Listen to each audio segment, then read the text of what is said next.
2,355 years ago, the Greek philosopher Aristotle wrote the first work of literary theory, Poetics. He described how stories work, or how he thinks stories work. He says, a whole is that which has a beginning and a middle and an end. The poet Billy Collins writes this, called Aristotle: of beginnings and middles and endings. This is the beginning. Almost anything can happen. This is where you find the creation of light, a fish wriggling onto land, the first word of Paradise Lost on an empty page. Think of an egg, the letter A, a woman ironing on a bare stage as the heavy curtain rises. This is the very beginning. The first person narrator introduces himself, tells us about his lineage. The mezzo-soprano stands in the wings. Here, the climbers are studying a map and pulling on long woolen socks. This is early on, years before the Ark dawn. The profile of an animal is being smeared on a cave wall, and you have not yet learned to crawl. This is the opening, the gambit, a pawn moving forward an inch. This is your first night with her. This is your first night without her. This is the first part where the wheels begin to turn, where the elevator begins its ascent before the doors lurch apart. This is the middle. Things have had time to get complicated, messy, really. Nothing is simple anymore. Cities have sprouted up along the rivers, teeming with people at cross purposes, a million schemes, a million wild looks. Disappointment unshoulders his knapsack here and pitches his ragged tent. This is the sticky part where the plot congeals, where the action suddenly reverses, swerves off in an outrageous direction. Here, the narrator devotes a long paragraph to why Miriam does not want Edward's child. Someone hides a letter under a pillow. Here, the aria rises to a pitch, a song of betrayal, salted with revenge. And the climbing party is stuck on a ledge halfway up the mountain. This is the bridge, the painful modulation. This is the thick of things. So much is crowded into the middle. The guitars of Spain, piles of ripe avocados, Russian uniforms, noisy parties, lakeside kisses, arguments heard through a wall. Too much to name. Too much to think about. And this is the end. The car running out of road. The river losing its name in the ocean.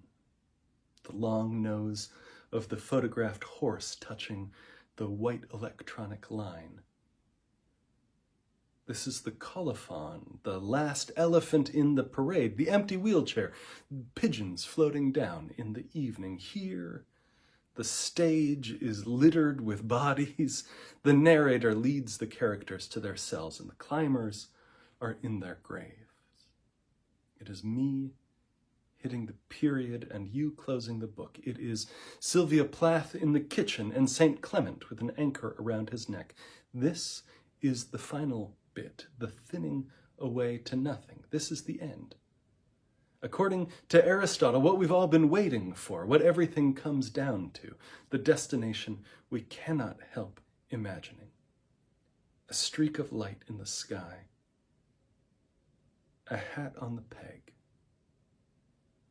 and outside the cabin, falling leaves.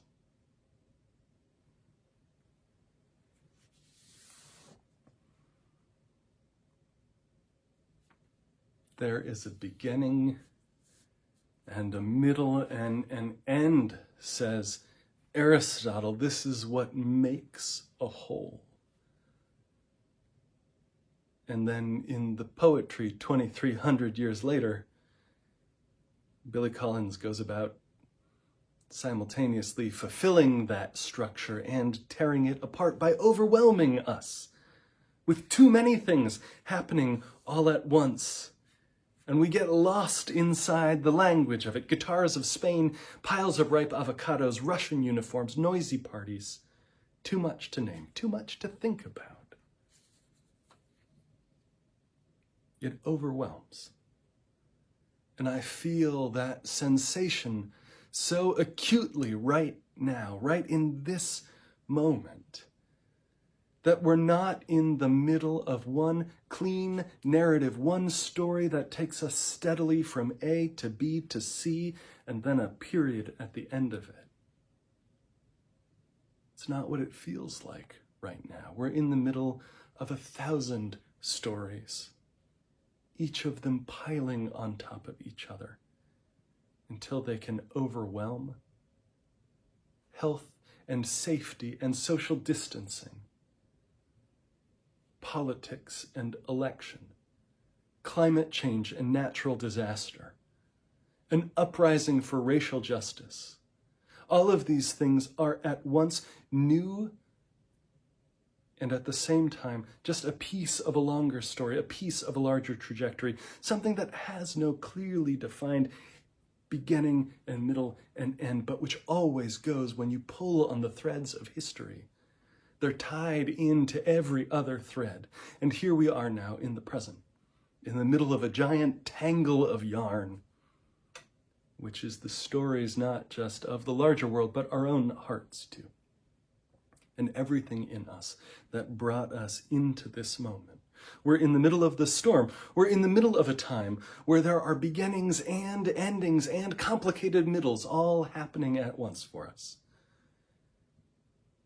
Lives that sometimes are simultaneously packed to overflowing and socially distant, each of us from each other. This is not what we signed up for the fall of 2020. At this point in the church year, most years, I feel like we're at the top of the roller coaster. We have all our potential energy. We're ready to start sliding down and looping around, seeing all of your faces gathered back again here in person as we all come back together from our various forms of summer break. And the work of church starts up, the energy of church starts up again. This is not what we signed up for. To be together again, still on YouTube, still meeting by video. It's not what we signed up for, it's what it is. And we make the best way that we can. But it's not what we planned for. It can be overwhelming.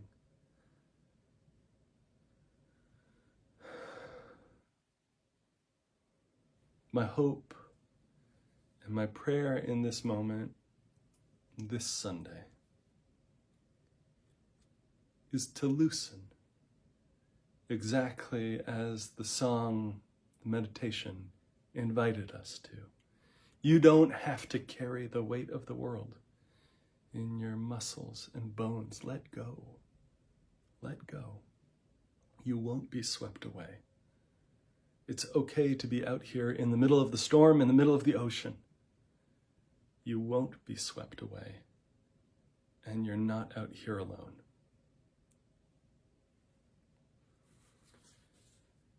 It's another piece of poetry by Dan Albergati called Things to Do in the Belly of the Whale.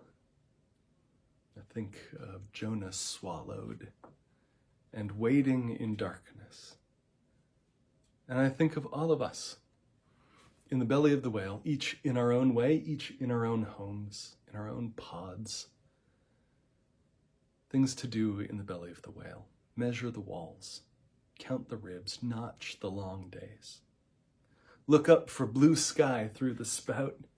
Make small fires with the broken hulls of fishing boats. Practice smoke signals. Call old friends and listen for echoes of distant voices.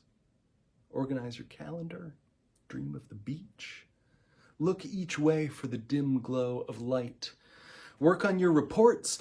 Review each of your life's 10 million choices. Endure moments of self-loathing.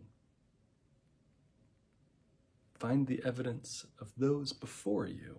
Destroy it. Try to be very quiet and listen for the sound of gears and moving water. Listen for the sound of your heart.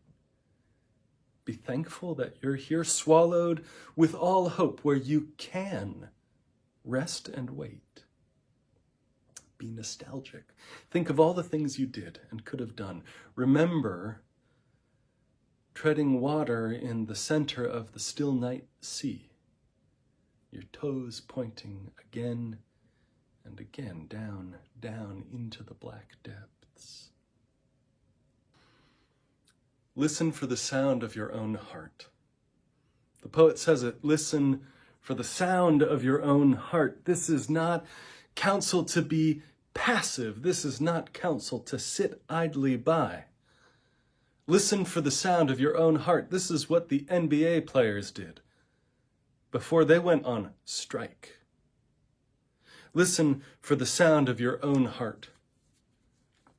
This is what thousands of people did in Kenosha before coming to protest peacefully and demand justice for Jacob Blake.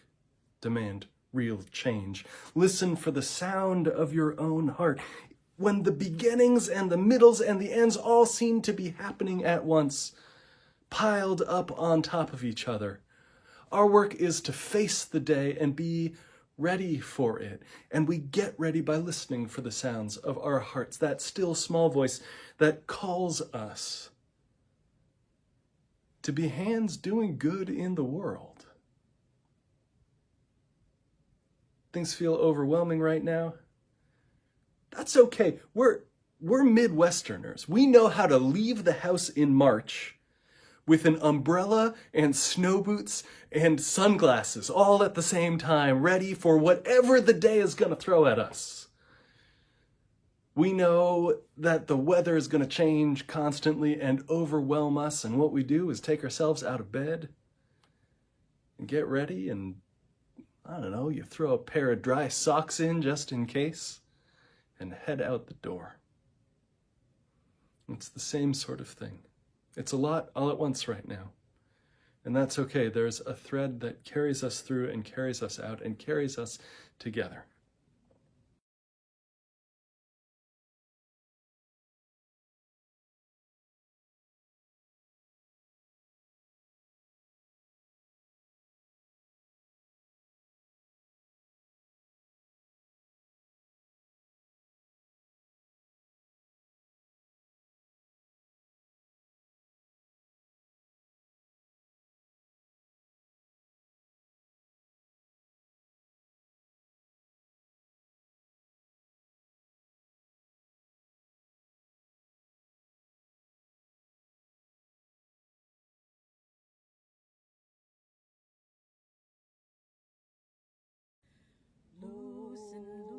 This is the beginning, and this is the middle, and this is the end, and this is not what we signed up for. And here we go, onwards together. Amen. The weight of the world in your muscles and bones. Let go, let go, let go.